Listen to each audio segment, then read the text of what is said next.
What's one thing you know now that you wish you knew when you started? There's nothing specifically, because I think everything is a journey. I think the most important thing when you venture into a business as an entrepreneur or build something is that you understand that being able to make enough money to live off it, you really need to be on your game constantly, and it's a constant upgrading your mindset, constant learning. I spent maybe an hour a day learning something new or learning more about something. Even on the way in the car here, I was talking to ChatGPT. I love talking to ChatGPT because it's, so I ask questions. Okay, define this, defines this. Instead of you have to read a book about, like for instance, AI, right? Okay, define the 3 stages of AI. What does this do? What's deep learning? What's machine learning? ML, all that stuff, right? Instead of you have to read a whole book about it where there's, 80% just blah, blah, blah, then you just get the raw information. So I think, if I had to say something, I wish I would have gone into a stronger learning mode at the start of a journey. But I've always been an entrepreneur. I've never worked for anyone. So, but I think it's all a journey. So you wish you were in a more learning mood when you were younger. Yes. That's the same thing I tell myself. The same exact thing. I wish I was, I have Audible. It forces me to read 1 book a month. Yeah. And by the way, with ChatGPT, sometimes I'm in public talking to ChatGPT. Yeah. And the other time my wife asked me, she said, "Are you talking to your phone? Like, is someone on the phone?" I said, no, it's ChatGPT. She's like, "Why don't you just type it?" I'm like, because I don't even want to type it. I just want to say it. And then the recording writes it for me. Then I press send. ChatGPT, like, oh no, the new mode is you just it's like having a best friend. No, seriously, that knows everything. She gets jealous. She thought, "Who are you talking to?" Not you. Yeah, that's why I made sure mine is a male voice. Who's that woman?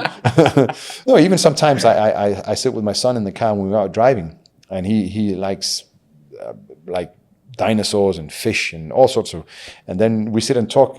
Obviously goes on the Bluetooth, and we sit and talk and ask questions, and my son asks all sorts of questions, and it's kind of a little bit of a game, you ask a person that knows everything, right? So it's that thing about being curious that he's learning that's super excellent.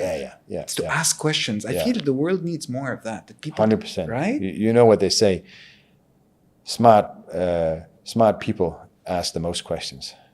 They're curious. Curiosity, it's what inspires the mind to store more information, right? Yeah.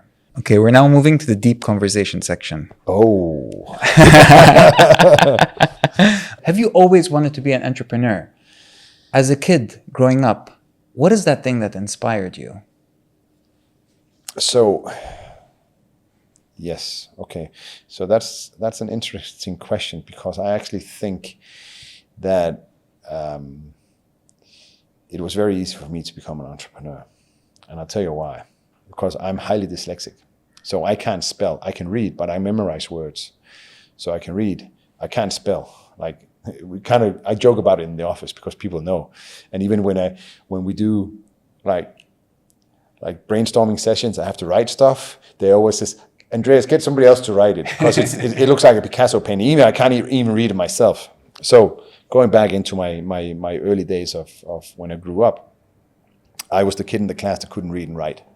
I'm good at math, but I'm 46. When I was in school, they only valued you at how good you were at reading and writing. And I was in special classes, and it was a nightmare. So, growing up, my confidence of what I wanted to do is I just need to find a job where I don't need to read. That was my main thing. Okay. My main thing. I think the strong parts of being dyslexic, and this goes for across the board, is that when you're dyslexic, you want to be like everybody else. So you have to be creative on how to get from A to B like everybody else. Right. But let's say if you take a timeline from A to B, this is a normal person that reads and writes and so on in school. Now, as a person being dyslexic, I'll go up here, go down there, go up here, go down there, go up there, trying to get to the same place. Must be such a challenge. For sure. But the thing is, the times in life where you learn the most is a challenging part of life, right? So everybody else is a straight line.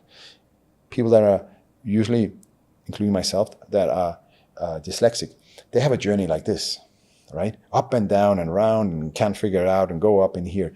So that from an early stage start building a very highly creative mindset. Einstein, Steve Jobs, Richard Branson, you name them. They're all kind of like abstract mindset, but dyslexic. Yeah. So at that time I was like, oh, why can't I just be like everybody else? And it's only in the later years I figured out, no, that was a superpower.